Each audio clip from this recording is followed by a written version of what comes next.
Sœurs et frères dans le Christ, paix, joie, grâce, amour à chacun de vous au nom de notre Seigneur Jésus-Christ en ce mercredi de la première semaine du temps ordinaire.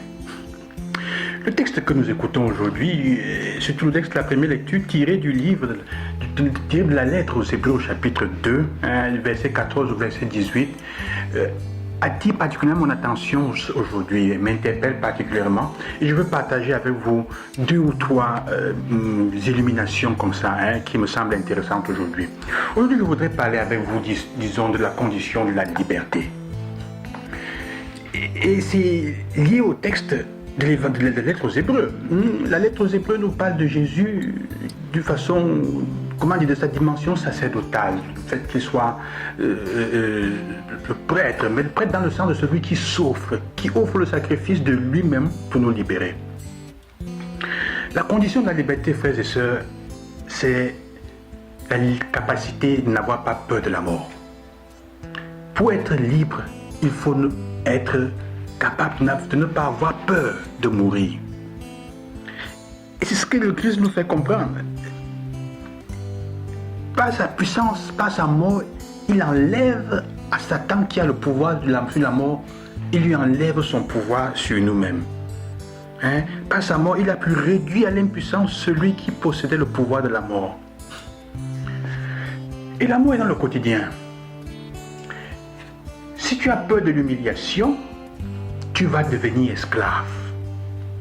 Parce que tu vas tout faire pour satisfaire les autres, même quand tu vas perdre ta dignité. Et tu vas être humilié, paradoxalement. Il y a beaucoup de façons de mourir. Alors, il y a une chanson qui dit « Partir, c'est mourir un peu », mais l'autre façon aussi, c'est dire « Si on ne sent pas aimer, si on n'aime pas, on est mort ». Il y a le roi, l'empereur Joseph II d'Autriche qui a fait un expériment assez cruel dans le Moyen-Âge. Il a pris une série d'enfants qu'il a mis dans une chambre, nouveau-nés, et il a mis des serviteurs autour d'eux qui devaient simplement les changer, leur donner à manger, ne pas leur parler et ne pas les toucher. Ça veut dire ne pas leur manifester physiquement tous ces gestes d'amour, la parole, la tendresse dans la parole, dans la voix, des nouveau-nés. Au bout de quelques semaines, ces enfants sont morts. Bien qu'ils étaient nourris, lingés, tout, ils sont morts parce qu'il manquait l'amour qui passe à travers l'affection et le toucher. Si vous avez peur de mourir, vous allez devenir esclave. Tous ceux et celles qui ont libéré l'humanité, qui sont battus pour leur cause, à un certain moment ont dû aller au-delà de la peur de mourir. Un exemple clé c'est Martin Luther King, dont on connaît l'histoire très bien, qui à un certain moment, quand il sait qu'il a subi les attentats, il est libéré de la peur de mourir pour la cause pour laquelle il se bat. Et paradoxalement, c'est sa mort qui va aider, il va accélérer le processus de libération aussi des Noirs. Gandhi, si Gandhi avait eu peur de mourir, l'Inde n'aurait pas eu son indépendance au moment où elle a eu. La mort, quand on n'a pas peur de mourir, quand on n'a plus peur, on est pleinement libre. Et quand on est libre, on devient dangereux. C'est ce que Jésus vit. Et c'est pour ça qu'il a une terreur pour le mal, pour le Satan. Quand vous n'avez pas peur qu'on vous insulte, vous êtes libre de parler du Christ et vous êtes libre de vous exprimer. Quand vous n'avez pas peur que les autres vont vous abandonner, quand vous n'avez pas peur de la solitude, vous ne pouvez pas vendre votre liberté, vous ne pouvez pas vendre votre conscience pour acheter l'amitié des gens. Encore, on n'achète pas l'amitié. Si vous n'avez pas peur d'être seul, de vous exprimer, de ce que quoi vous croyez, vous allez être pleinement libre. Et vos amitiés seront les plus vraies. Alors, sœurs et frères, c'est la chose la plus importante. Donc, il s'agit de regarder aujourd'hui quelles sont les choses desquelles j'ai peur. Quelle est ma peur la plus profonde? Si vous découvrez votre peur la plus profonde, vous allez découvrir aussi quel est votre esclavage le plus grand. La vie des autres, mendier l'amour.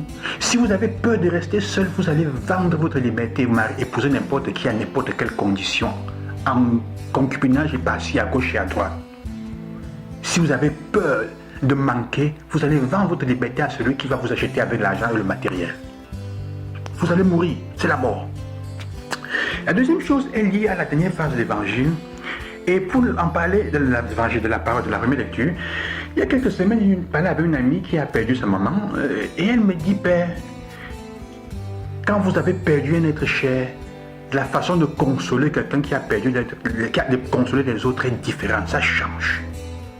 Et c'est en fait ce que la première lecture dit. Parce qu'il a souffert jusqu'au bout de l'épreuve de sa passion, il est capable de porter secours à ceux qui subissent une épreuve. Sœurs et frères, vous ne pouvez pas donner aux autres, vous ne pouvez pas accompagner les autres, vous ne pouvez pas soutenir les autres si vous n'avez pas une expérience de la douleur qu'il ou elle porte. Même de la joie, dans la joie. Vous ne pouvez pas partager profondément la joie de quelqu'un si vous n'avez pas l'expérience de cette joie-là. Il y a des gens qui parfois, quand vous êtes dans la souffrance, dans la douleur, elles ont des paroles vides. Parfois, nos paroles sont vides parce qu'on ne connaît pas l'ampleur. Cet ami m'a fait réfléchir parce que j'ai dit c'est vrai.